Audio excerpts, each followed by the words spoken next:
గురుర్ బ్రహ్మ గురుర్ విష్ణు గురుదేవో మహేశ్వర గురు సాక్షాత్ పరబ్రహ్మ తస్మై శ్రీ గురువే నమః అని అది చదవని.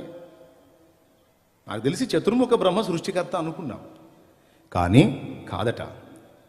ఈ ప్రజాపతే సమస్తమును సృజించినటువంటి సృష్టికర్తట. ఈయన విశ్వకర్మట, విశ్వ నిర్మాణకుడట. చూడండి, నేను పురాణాలు కాదండి వేదం చూపిస్తున్నా. కొంతమందికి వేదం అట్టెట్టుంటుందో కూడా తెలియదు.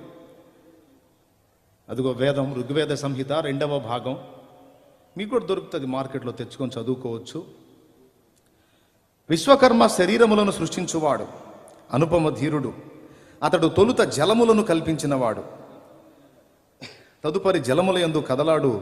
ద్యావా పృథ్వులను సృష్టించినవాడు. విశ్వకర్మ శరీరములను సృష్టించినవాడు, క్రియేటర్ అట. సరే, అయితే ఏందంట, ఇంకా ఏముంది ఆయన గురించి చూద్దాం.